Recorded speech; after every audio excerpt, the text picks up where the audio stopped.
So I think we can start. So welcome everyone to this week's RNA collaborative seminars. This week is the European Molecular Biology Laboratory that is hosting this event.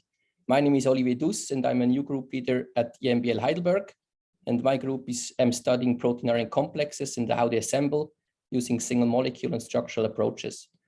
And today we have two seminars. So the first seminar is from Mainak Bose from the Ephrussi lab, and the second seminar is from Pravin Jagtap from the Hennig lab. And the presentation will be about 20 to 25 minutes, and then we have about 5 to 10 minutes questions. Please put your questions in the Q&A tab, so do not use the chat. And alternatively, you can also write in the Q&A tab that you would like to ask this question in live, and then we will just call you up. I would like to introduce first the first speaker. So Mainak, he did a PhD in the Indian Institute of Chemical Biology. And there he investigated mechanisms of regulation of microbiogenesis and function. And then he went to EMBL about 4 years ago. And now he does a postdoc, a shared postdoc between the labs of Ephrussi and Julia Mohammed. And he's exploring mechanism regulating assembly and function of protein RNA condensates. And the title of today is Liquid or Solid, Do Materials Properties of RNP Granules Matter in Vivo?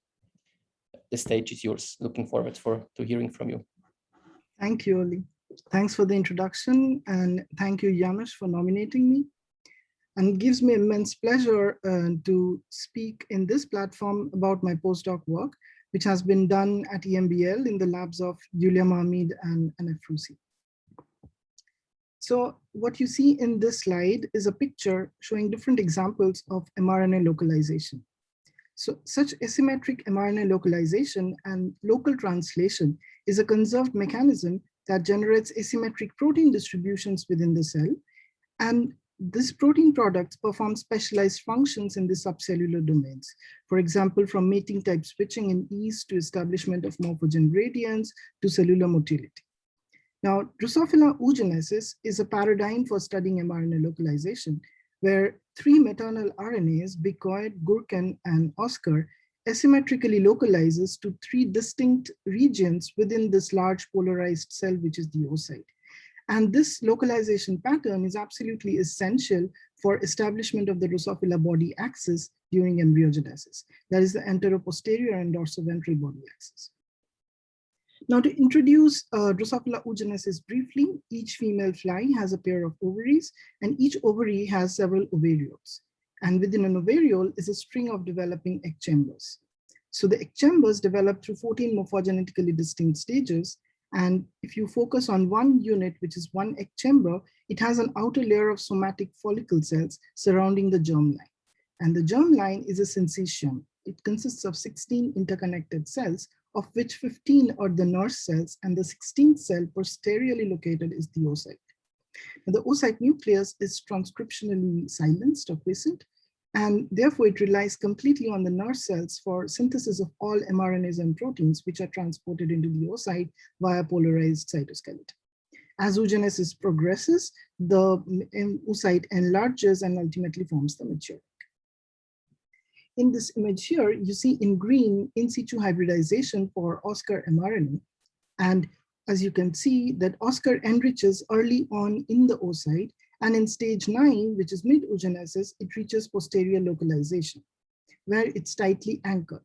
And in red, you see Oscar protein accumulation pattern, and importantly, the protein is synthesized only after the RNA is localized, that is stage 9 onwards, and Oscar protein is the posterior determinant of the embryo.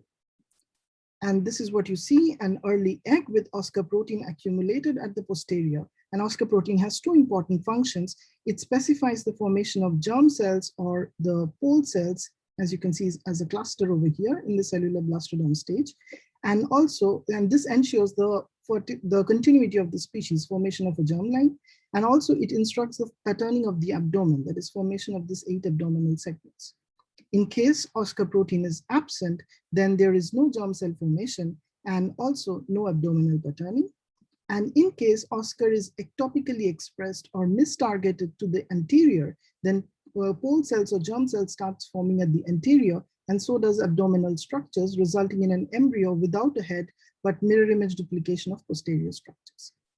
So given this, the importance of OSCAR protein in patterning and germline formation, that is for embryonic development in general, it's important that the RNA is precisely localized to the posterior pole during oogenesis. And this shows the journey of OSCAR mRNA at a higher resolution in a stage 9F chamber. And like any other maternal RNA, OSCAR is also transcribed in the nerve cell nucleus, and then it associates with the dynein machinery and gets transported into the oocyte on a polarized microtubule cytoskeleton. In the oocyte, it switches to kinesin-driven transport and is localized to the posterior pole. Importantly, as I mentioned before, the RNAs in transit are translationally silenced, and translation starts only after posterior localization.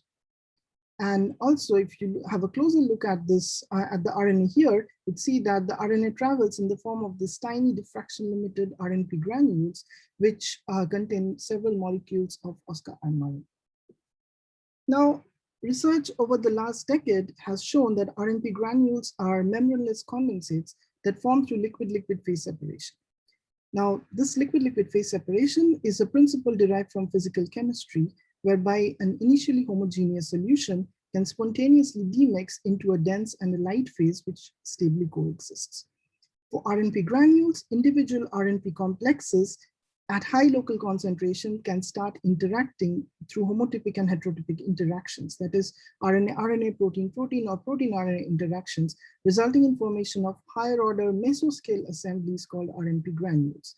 And these granules essentially have a network of such multivalent interactions that hold them together. And interestingly, this whole field of phase separation kick-started when Cliff Pravin was observing one such RNP granule, P granules, in the C. elegans germline.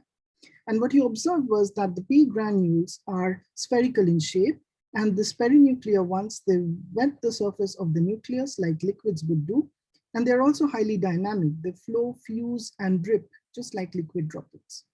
Since then, there has been extensive work and several biomolecular condensates that have been characterized, from bacteria to stress-induced condensates in yeast, to P granules, germ granules, nucleolus, stress granules, and several others.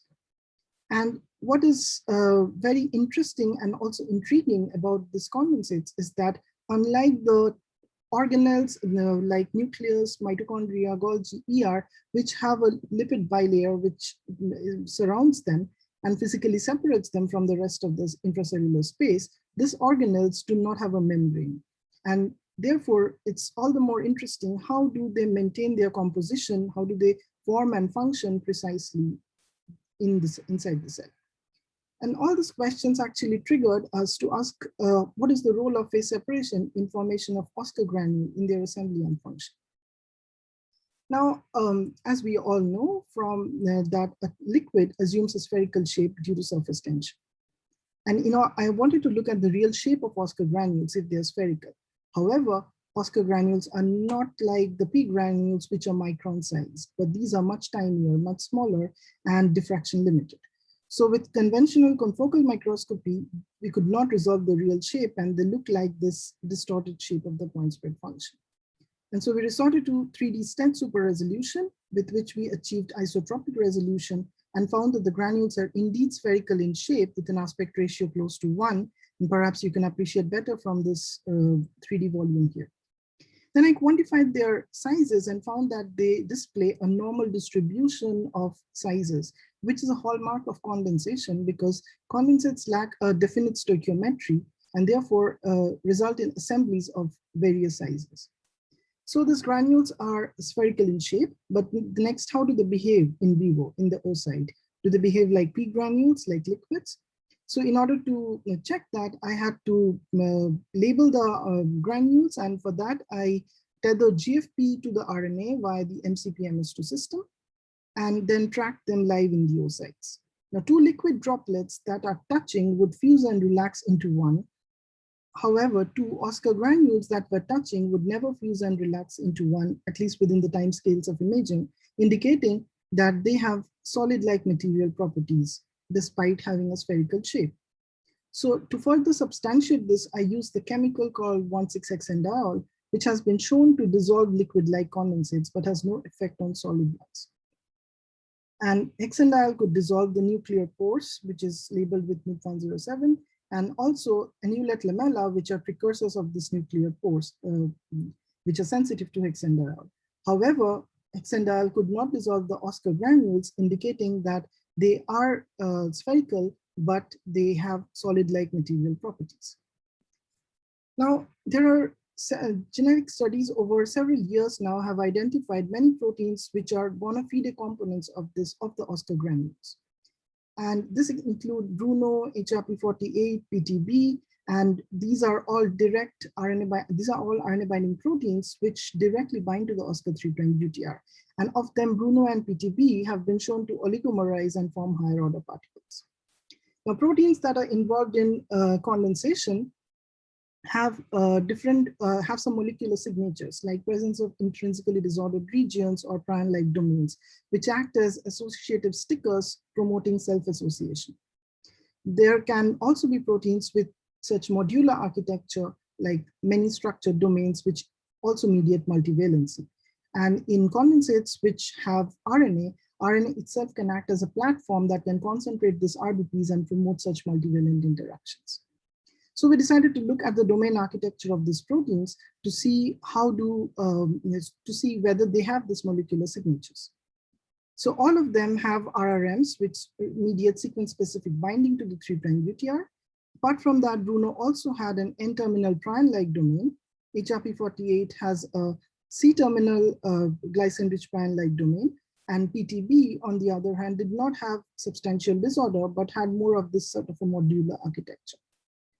Now, proteins that are in the condensates have a spectrum of functions. Some of them are absolutely essential for driving the condensation, and these are called scaffold proteins, whereas some proteins are just regulators. They partition in, they are not necessary for formation, but they regulate the functions, and these are called client proteins. So I first wanted to look where within the egg chamber do these proteins start associating with Oscar. So Bruno, for example, starts associating in the nerve cells itself, from where Oscar is transcribed, and then it is found to co-localize with Oscar on these track-like structures, which are presumably microtubules. So in these images, you see Oscar SM fish in magenta, and the proteins are in green. And the strong association of Bruno with Oscar continues in the oocyte and also at the posterior pole. And so is the situation so is the case for HRP48, which also moderately associates in the nerve cells and strongly at the posterior pole. PTB, on the contrary, does not associate with Oscar in the nerve cells. It starts associating only strongly at the posterior pole, as is also visualized through this co-localization analysis. So this indicates that these proteins can be sequentially recruited. And presumably Bruno and HRP48 are acting as scaffolds to drive condensation, whereas PTB is more likely to be a client protein that can regulate the function by partitioning in. So next I took an in vitro approach to assemble these condensates, and for which I purified these proteins from insect cells in monomeric form. And also for Bruno and HRP48, I put solubility tags, and which I cleave off during the reaction, because these proteins are extremely aggregation prone, and that this is what is their physiological function. So when I mixed the proteins with Oscar 3' UTR fluorescently labeled, I found that Bruno and HRP48 co-condensed into this condensates. However, and this happened in a physiological buffer in absence of any crowding agents. However, PTB under the same conditions remained soluble and did not undergo condensation, further confirming that PTB is indeed does not have a scaffolding function, but it's more likely a client protein. Now, if you look at the shape of these condensates, they look like liquids because they're absolutely spherical in shape. However, when I looked at them live, I found that these are non-dynamic because two touching ones would never fuse and relax. So although they look spherical, they have solid-like properties, unlike that of FUS, which has liquid-like properties. This was further confirmed from the FRAP kinetics, and we could conclude that there is a liquid to solid phase transition in vitro, which means they start as a liquid, but they immediately transition into a solid state. And this reminds us of the in vivo situation where the Oscar granules in the oocyte also have a spherical shape, but are unable to fuse and relax, indicating there is a liquid to solid phase transition in vivo as well. Now, we next wanted to look at the architecture or the molecular organization in the condensed solid-like state. How does the solid state arise? So for that, we resorted to cryo-electron microscopy, where we also beautifully could see very tiny condensates, 100, 200 nanometers in diameter, that were absolutely spherical in shape, but are otherwise invisible in light microscopy due to the diffraction limit. And in tomography, for example, this is a Bruno-Oscar condensate, and what you see is a 4 nanometer section of the condensate. And here, what we saw from the tomography data was that we could see features or densities corresponding to proteins or sometimes even RNA strands, but they do not have any long-range structural order, no repeating structural units. Instead, they appear amorphous, which means that the solid state is amorphous, and the solid state does not arise from extensive molecular rearrangements like that would promote formation of fibers or amyloids, but rather involves jamming of molecules into amorphous and presumably a glass-like state. Now, one question that has always been on our minds is why the liquid phase? If it transitions so rapidly into a solid phase, what is the significance of the transient liquid phase? So we hypothesized that the function of these granules is to package RNA and transport it to the posterior pole. So maybe the liquid phase is essential for incorporation of the RNA. So for that, I designed an aging assay whereby I assemble the condensates of Bruno and Oscar unlabeled with unlabeled RNA, and then add labeled RNA either instantly at 0 minutes or after 30 minutes of aging or hardening of the condensates. So when I add the RNA at 0 minutes, it could enter the condensates and we're completely co-localizing with the condensates. But when I add the RNA after 30 minutes of aging, it failed to enter the condensates and instead form a shell around the condensates, which was also beautifully visualized with cryo-electron tomography, where we saw naked RNA strands sticking out. So this means that the liquid phase is essential for RNA incorporation because the solid phase precludes the RNA from entering the condensates. And at the same time, this answered this question, but it brought up another question. So what about proteins? Are the proteins also impermeable? Are these condensates also impermeable to proteins after solidification? Because I just showed that PTB, proteins like PTB can act as clients. They cannot scaffold the formation of the condensates, but they associate much later in the life of Oscar. So what happens to these proteins? How do they get recruited? So for that, I did the aging assay and now aged them for 30 minutes and then added recombinant PTB in a different color. And what we found was that PTB could still enrich inside the condensates, and which means that the condensates are selectively permeable to the proteins even after solidification. And this was RNA dependent because if I form the condensates without Oscar, then the partitioning is much reduced, as you can see from the partition coefficients. And also this was specific for the protein because if I add a protein of comparable molecular weight like BSA, it did not partition into the condensates. So the summary so far is that in the germline, in the female germline, their Oscar granules undergo a liquid to solid phase transition. And the liquid state is essential for RNA incorporation because the solid state precludes RNA incorporation. However, the solid state is compatible with concentrating client proteins and in an RNA-dependent manner, which means that the solid state is compatible with remodeling of the granule composition. Now, let me focus more on the solid state. So biomolecular condensates exhibit a continuum of material properties. So they can be liquid-like, they can have solid properties like gels, glasses, filaments, crystals. And what is intuitive is that the collective behavior of molecules in this condensed state confers new emerging properties, which is absent in this diffused or mixed phase. And the cells are clever enough to harness condensate properties, the physical properties of condensates, to perform specific functions. So this leads to the question of why are Oscar granules solid? What is the importance of the solid state? Is it essential for the function of Oscar, for the physiological role of Oscar?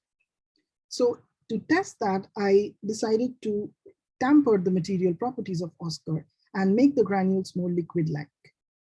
So for that, I used the first low complexity domain, the human FUS from the human FUS protein. And this low complexity domain of FUS has been very extensively studied and has been shown to phase separate in vivo and in vitro into liquid droplets reversibly. So I decided to tether the low complexity domain of FUS to OSCAR using the MCP-MS2 system. And this was done in flies which lack endogenous OSCAR using OSCAR RNA null alleles. And my control was a construct which had a GFP replacing the FUS LC. And I had a third construct, which is the 12E, which is a 12 phosphomimetic version of the FUS low complexity domain. And this has been shown to be phase separation compromised. And the readout from my experiment was RNA localization, translation of OSCAR protein, and of course, embryonic development, because I showed earlier that OSCAR protein has important roles in embryonic development. So first, let's have a look at the localization. In stage 9, OSCAR RNA localizes to the posterior pole.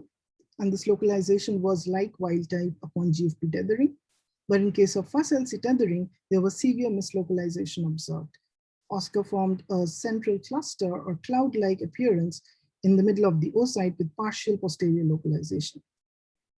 Now, when I looked at this cloud carefully, I found that there are granules which seem to be fusing on track-like structures, and from that we thought that maybe it's the microtubule-directed transport which prevents them from fusing into larger condensates. So I depolymerized the microtubule cytoskeleton with colchicine, and they collapsed into this large spherical blobs, which were dynamic. They could wet the surface of the membranes and fuse and relax. So this means manipulating the material properties was having a detrimental effect on RNA localization in stage 9.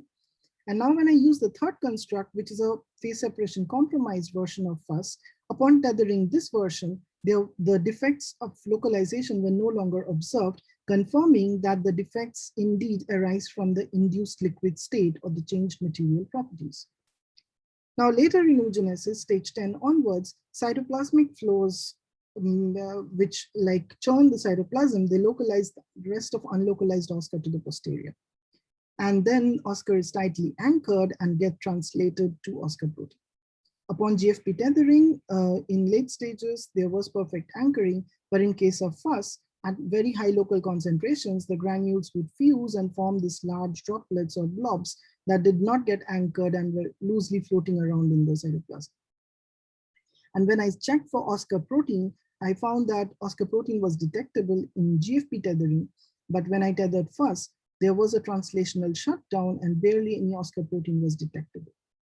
And this was partially rescued in case of the 12E construct tethering, which means that making the granules more liquid-like not only affected localization, but it also had a detrimental effect on the translation of the mRNA into OSCAR protein.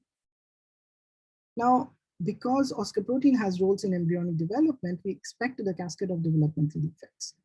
A high local concentration of OSCAR protein at the posterior of the embryo is essential for germline formation, that is formation of the spore cells as you see in wild type, whereas a lower threshold is enough to complete abdominal segmentation. So upon GFP tethering in the RNA background, there was enough OSCAR protein to rescue abdominal segmentation, but pole cell formation was not complete. There were a few pole cells detectable. But in case of FUS LC tethering, there was no germline formation and not even no abdominal patterning because the levels of OSCAR were really low. So there were no segmentations observed. And in case of 12E tethering, there was no germline, but the amount of protein was enough to partially rescue abdominal segmentation. Larval hatching similarly was comparable to wild type in GFP tethering, but was a complete zero. So no larvae hatched in case of FUS tethering, but in case of 12E, there was a small but significant rescue of larval hatching. So in all, to summarize, there is a physiological phase transition from a liquid to a solid state in the female germline for the OSCAR granules. And the solid state is compatible with remodeling by enriching client proteins.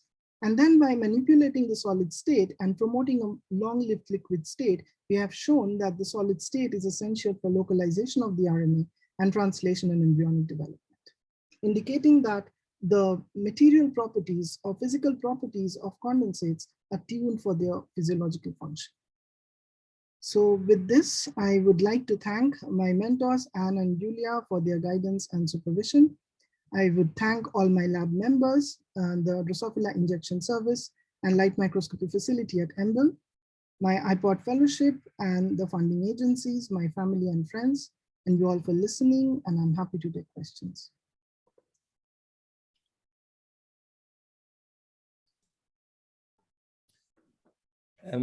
So I lost my internet in the meantime, so I lost some of the questions, but one of the questions at the beginning was from a couple of people is, why do you know that you do not look at single molecules? So why do you know it's a granule with multiple molecules and not just a single molecule? Those are from intensity-based calibrations, because if you can, so you can quantify the signal intensity, and then because we are doing single molecule FISH, which gives single RNA resolution, then you can actually plot the intensity histograms, and from there actually calculate the copy numbers of RNA based on the intensity per granule. And from that, we know on an average in granule in the O side, there are like 15 to 20 Oscar mRNAs. Cool. And another question, which I actually also wanted to ask, is from Yekaterina Shulgina. And she asked, once the Oscar granules reach their destination, how are they solid-like granules disassembled and the Oscar mRNA released? Yeah, so that's a great question, because I don't really have the answer for that. But they don't really disassemble, we think they still persist, but they are getting translated. And there are experiments which indicate that translation is also associated with the granule. So the mRNAs are not really released into the cytoplasm where they're getting translated, but translation is happening in a granule-associated manner. But we don't have a translation reporter. We are trying to build that in order to see how translation is going on in this granules. Mm-hmm. And then Melissa Jurika asked the same question. So another question is from Guoming Gao. One alternative hypothesis for the FAS liquid condensate controls could be that it's not the material state, but simply the induction of microscale phase separation depleted the RNA in its environment and prohibit their functions. Would you mind commenting on this? If I get the question right, the microscale phase. So here I would argue that I have tethered the fast low complexity domain to the RNA with the MCP-MS2 system, which is derived from viruses and binds with like nanomolar affinities. So because the tethering is so strong, and I don't think it's because of RNA depletion, but it's actually due to the changed material properties. But I think this is what I can say based on the question. Okay, cool. Yeah, I guess that's what they asked. Another question is from an anonymous attendee. What concentration of mRNA and protein are you using in your in vitro assays? And how does this compare to in vivo? Yeah, that's a great question. So in vitro assays, I use, because in vitro is a simplified two-component system, I use much higher Bruno like protein concentration compared to RNA. So I use, for this experiments, I used 10 micromolar of Bruno and 100 nanomolar of Oscar. But in vivo, the concentrations are, so I tried determining the concentration of the protein and the RNA. And this is just a ballpark, but they seem to be fairly on the same range and not 100 times smaller excess. But because it's a two-component system, I just have two things, one protein and one RNA. To induce the condensate assembly, we use this stoichiometries. In vivo, there are many other proteins which are also participating, so there the stoichiometries are different. And what about the buffer conditions? The buffers, so it's a physiological buffer with tris and 150 millimolar sodium chloride and yeah, magnesium chloride 2 millimolar, and yeah, no crowding agents or anything. Okay, cool. Then Lauren Gonzalez, do the Oscar granules accumulate the other germ granule mRNAs later in oogenesis? And if so, how are they incorporated if RNAs can't get into solid granules? Do the granules transition back into the liquid state at that point, or are those mRNAs accumulated in other granules? Right. So thanks for the question. So OSCA granules, I would like to clarify that these are OSCA RNA granules, and this OSCA RNA granules are compositionally unique and they have OSCA mRNA. They do not segregate the germplasm RNA granules like nanos, PGC, and others. Those assemble in the OSCA protein granules. So after OSCA is translated at the posterior pole, the OSCA protein forms the germ granules in the flies. And these germ granules are distinct from the OSCA RNA granules. They never mix together. And it has been shown experimentally that if there is mixing, it leads to detrimental effects on embryogenesis. But, and therefore the answer is the RNAs are not getting concentrated in these granules. It's a different granule, which is scaffolded by the OSCA protein. Okay, cool. And I think in terms of time, we have one more question, and the other questions we can maybe please add them again. We can maybe discuss them at the end for those that still want to stay a bit longer. Sure. So a question I think that I'm also interested is what, and this is from Fabrice Leclerc, what are the respective roles of specific, non-specific interactions inside granules in the transition from liquid to solid state? Well, I would say I cannot exactly say what you mean by the question, but in general, so the way I understand the question, or at least the question that I would have, and I guess that's the question that this person also would like to ask is, you have certain interactions between protein, let's say between IDRs, or RNA, or protein RNA, and in a liquid state, those interactions must be dynamic, right? Now, if we transition to solid state, this means that the molecules don't move so much anymore, and so the question is, what changes in the dynamic interactions? Yeah, so at least from my experiments using the simplified in vitro systems, they start as a liquid. So the interactions are dynamic for a very short time scale, which is not detectable in my experiments. But they immediately transition into more strong interactions, which result in this change in material properties. But that happens for the simple two-component system. So I would guess it's like RNA protein binding, which is sequence specific, but maybe the protein-protein interactions, which transition into more high affinity interactions eventually, which leads to the transition. But in vivo, it might be even more complex. Yeah, I think it's a very interesting question. And the one possibility may also be that you get more and more RNA interactions, which are maybe more stable than IDRs interactions, right?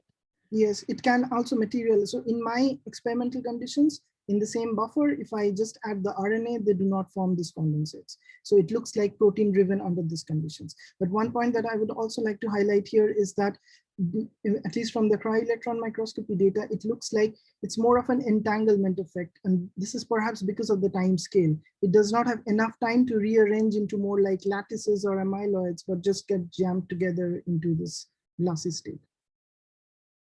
Cool. Thank you so much. Unfortunately, we need to stop for the questions, and we can maybe ask at the very end and have another short session, or you could also answer them in the chat in the Q&A directly. So the next speaker will be Pravin Jagtap. He did a PhD in Munich, in the Technical University of Munich with Michael Sattler, and he studied splicing factors and tried to understand at the molecular level how this works using a lot of integrative structural biological technique, like NMR, X-ray, and small angle X-ray scattering. Then since 2017, he's at EMBL, and he's doing a postdoc in the labs of Hennig. And he studies the structure and mechanism of protein complexes involved in Drosophila dosage compensation. And the title of his talk is Molecular Insights into the Remodeling of ROX long-coding RNAs during Drosophila dosage compensation. Looking forward to Thank you, Oli, for introduction. So today I would be talking about my main postdoctoral work, which I did in Janusz's lab.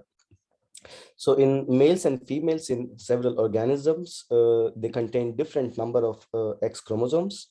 And this is, although good for the segregation of the labor, it also creates an issue. So females will usually produce twofold more X-linked product compared to males, and this is lethal for the species. So this needs to be balanced out. So different species have evolved different mechanisms. For example, in mice, one of the X chromosome in females undergoes random inactivation so that the single X chromosome, remaining X chromosome, becomes equal to one X chromosome in males. In Drosophila, one of the X chromosome in males is hypertranscribed twofold so that it becomes equal to 2 X chromosomes in females. So in our lab, we are interested in the dosage compensation of of Drosophila. And one question is, how does this happens? So at least in Drosophila, there is a large protein RNA complex or nucleoprotein complex called as MSL complex, where you have 5 different proteins, core proteins called as MSL1, 2, 3, a histone acetyl transferase called as MOF, and an RNA helicase called as MLE.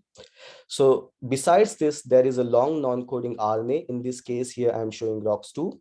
And besides all these factors, there are multiple accessory protein factors. In our case, we are interested in one of them, which is called as upstream of NRAS or UNR.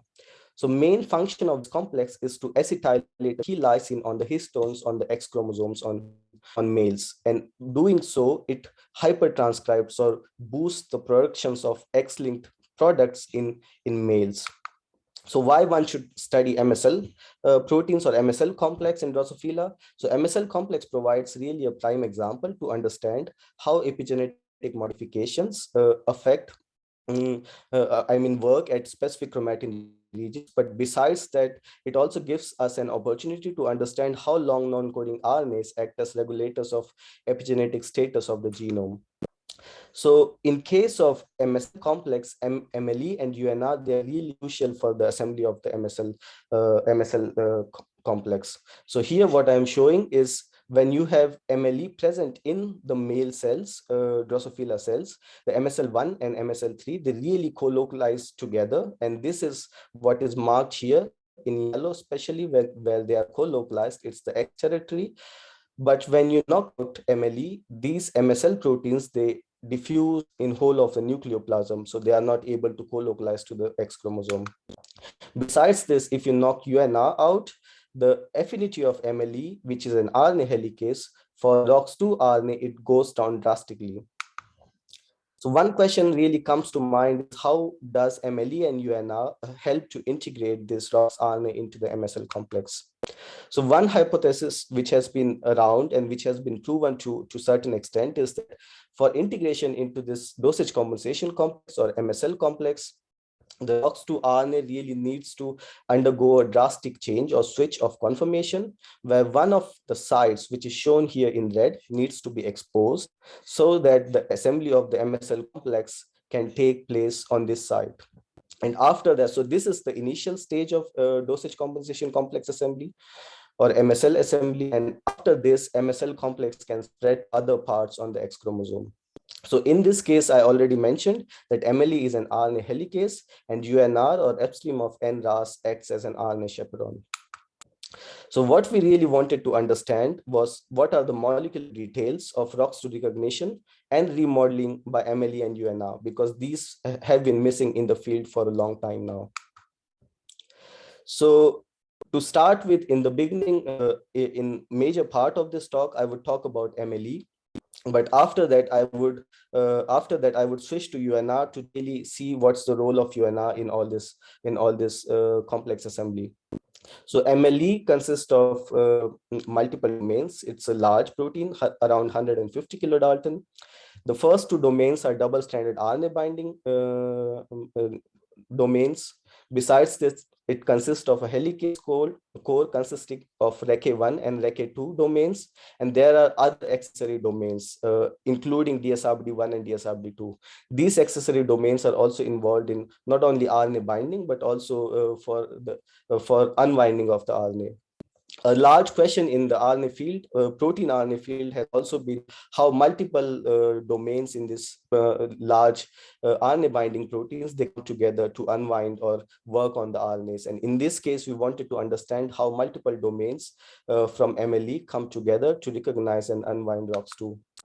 So in the beginning of this project, we focused on the first 2 domains, MLE, which is DSRBD1 and DSRBD2. And using NMR, we could determine the structure of DSRBD1 and 2 and could really show that these 2 domains, they stay flexible relative to each other in solution. So besides this, what we could really show was that these 2 DSRBDs are very canonical in nature. There was nothing surprising about it, besides the fact that one of the DSRBD2 was slightly larger compared to DSRBD1. So once we had the structures of these proteins, the two domains, what we wanted to understand, do these two domains really bind to the RNA? So here what you see is the NMR spectrum of the first DSRBD domain. Each peak represents one amino acids. And when we titrate RNA into it, the spectrum is shown in green. Some of the peaks shift, suggesting that the chemical environment of these peaks is changing. This really gives us the readout for understanding which residues are binding to RNA. And here you see these residues are plotted and the chemical shifts plotted in another dimension. And what we see is really the residues which are involved in RNA binding. These also gives us the affinity for the binding of these TSRB domains to the RNA. And in case of DSRB1, it was around 470 micromolar.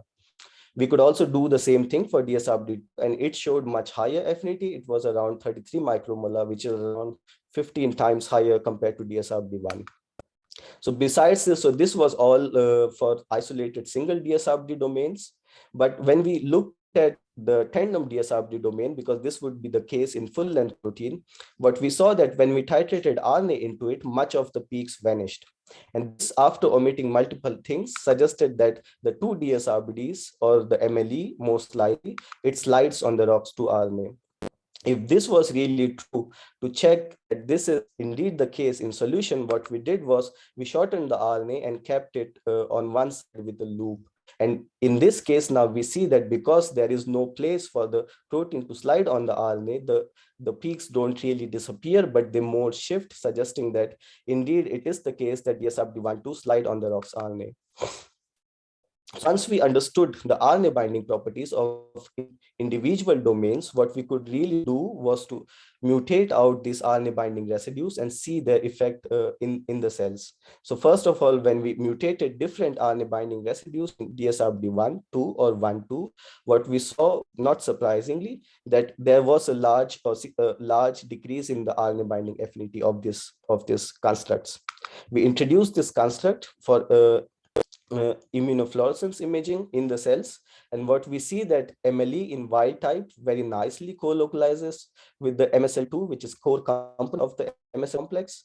But as we have these mutations and as MLE is losing its affinity to RNA binding, it really diffuses out into the nucleoplasm, losing its ability to only co-localize with the MSL2. So DSRB mutations, they really prevent MLE localization to the MSL complex. So to summarize first part of my talk, what we could really show that DSRBD1 and DSRBD2 in MLE, they are really flexible relative to each other. Also, both DSRBD domains bind to double-stranded RNA, although one binds much stronger compared to another. And besides that, DSRBD1 and 2, the RNA binding mutations in these, they affect the MSL complex assembly. So this was all about the individual DSRBD domains or the DSRBD1-2 tandem construct. But what about DSRBD1-2 in the context of full-length MLE protein? And how is the RNA recognition in the context of full-length MLE protein? So to really see this, what we resorted to was cryo-EM, because for NMR, this becomes quite a large system. So in the beginning, we determined the structure of MLE alone, the full-length MLE, lacking the G patch, because that construct is not very suitable for cryo-EM. And what we see that, first of all, DSRBD1-2, they are not really visible, suggesting that they are flexible in solution. But besides that, one of the loop from the HA2 domain, which is an accessory domain, it blocks the access to the RNA binding site. So here what you see in red is the HA2 domain, and rest of the domains are shown in gray. And this loop is really coming in path of the RNA binding site where the RNA should go in. So because the RNA entry is blocked, it really intrigued us, then how does the RNA enters? And for this, it was crucial for us to determine the structure of MLE in complex with the ROX2. As a naive mind, we took a large chunk of ROX2 with MLE, but we could never succeed in determining the cryo-EM structure of this thing. The main reason at the end turned out that the complex was really heterogeneous for cryo-EM studies, and that was because it forms multiple multimers in solution, because multiple protein binds to a single RNA. So really getting the cryo-EM structure, we really had to chop down and design a minimal system where we had a biologically relevant part of ROX2, as well as a single stranded region. To the double stranded region, we expected that the DSRBDs will bind, and to the single stranded region, the core will bind. The rest of the domains from MLE will bind, giving us an overall picture of the recognition of ROX by MLE. And we again did cryo-EM on this sample, and we could get a nice structure out of it. What we could really see that DSRBD2 holds double-stranded RNA really at the entry of the MLE core. But besides this, the linker between DSRBD2 and the helicase domain, it really guides the RNA into the mouth of the MLE core. This is because there is a conserved patch of lysines which really interact with the RNA which is present here, and really pushes it or nicely holds it so that it can enter into the MLE core. So once we knew that what is the structure bound to the RNA and alone, MLE alone, what we wanted to understand, what are the structure changes which MLE needs to go when it needs to bind to the RNA. As in the beginning, I said that the entry point of this entry point of the RNA to the MLE core, it's obstructed by a linker or a loop from HA2 domain. So to look at this, what you can see here is morph between the, sorry. Oh, so this movie doesn't work, but what you can see is the morph between the state going from here to here, and what you see that what you would see that the core really needs to open when the RNA comes in to bind to the protein. So, but one of the surprising thing which we could see from the structure was, although the single stranded region was present, it did not really go into the core. So the single stranded region was not present into the core. So what about the single stranded region in the core? So to look at this, we determined then the structure of the single stranded region alone with the MLE protein. And what we see that in this structure, the DSRBD2, instead of taking a position which is competent to bind to the double stranded region, it really falls back on the MLE core.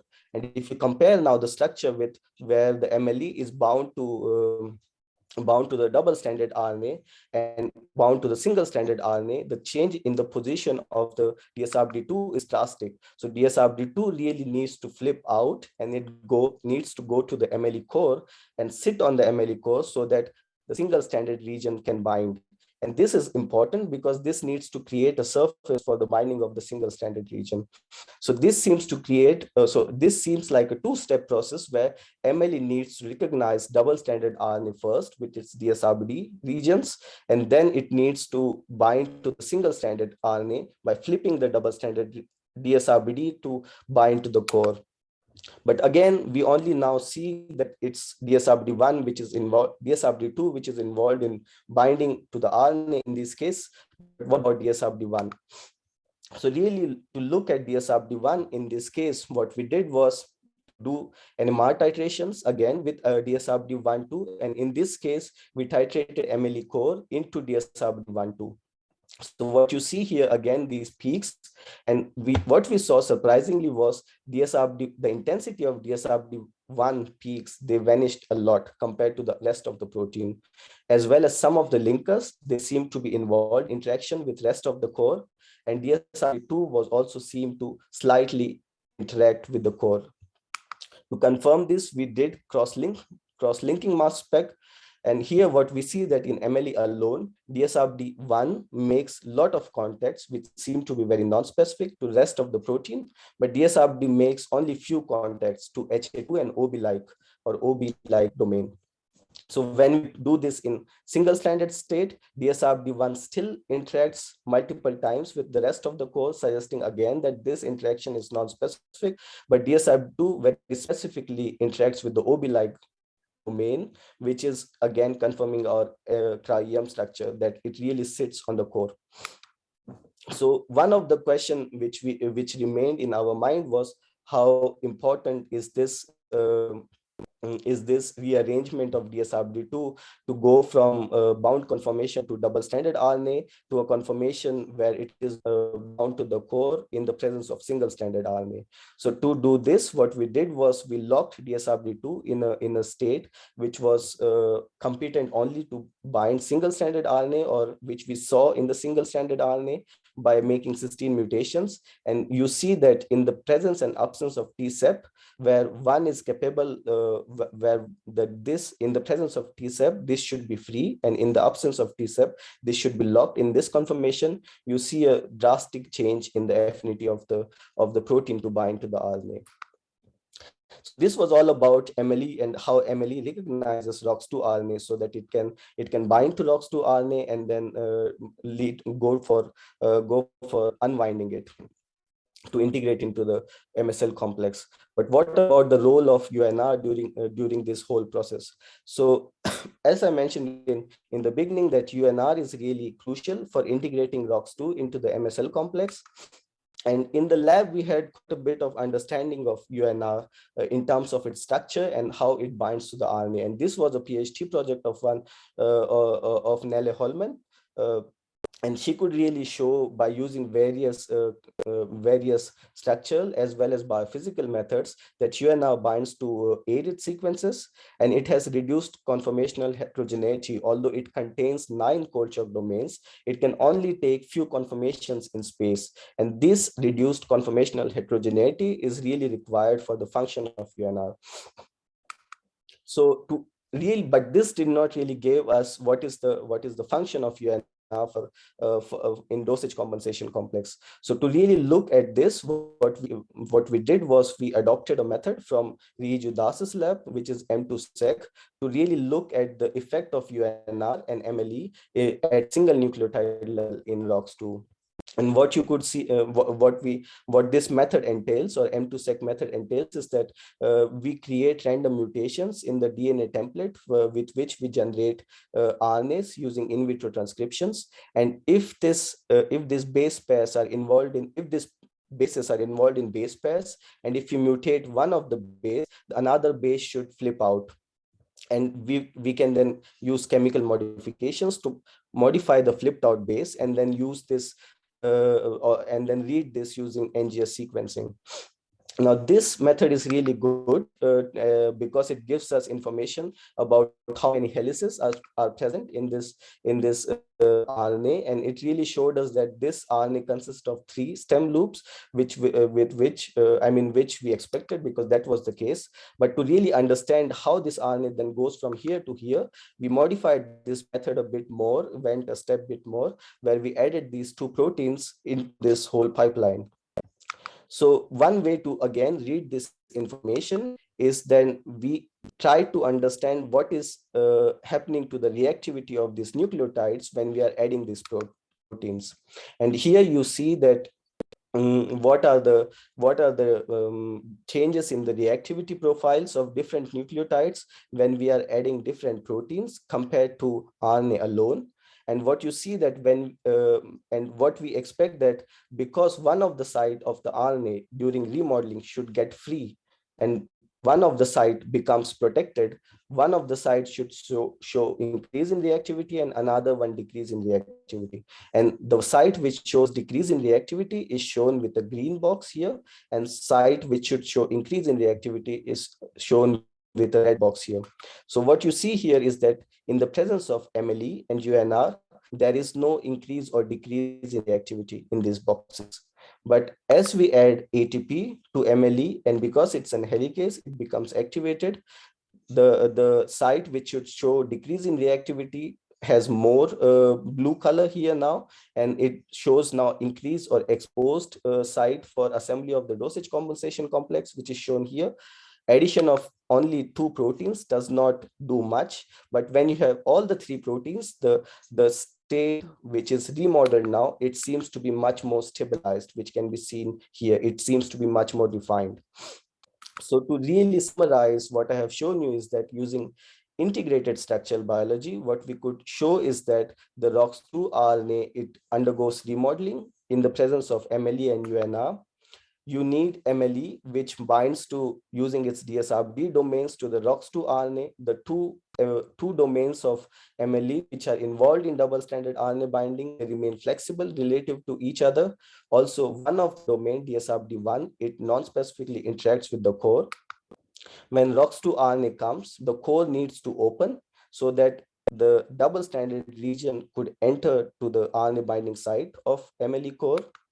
Then the DSRB2, which is involved in RNA binding, double-stranded RNA binding, it needs to flip and go back to the core so that the protein becomes competent enough to bind to the single-stranded region, and this single-stranded region goes through the core of MLE. Then at some point UNR comes in, and then this helps to integrate, to really remodel the ROX2 RNA to another state, which is then competent for MSL assembly. With this, now I would like to come to an end and acknowledge all the people who are involved in this project, especially Janusz, in whose lab I am working and who gave me opportunity to work on this project. People from Peter Becker's group at LMU Munich, where Marisa is doing in-cell assays and Anna did most of the mass spec. Riju Das's lab at Stanford, where Ramya really helped us to establish this whole M2Sec approach at EMBL, as well as all the central facilities at EMBL Heidelberg for Tri-EM, IT, and sequencing, and all the funding agencies and whole of Janusz's group. Thank you very much.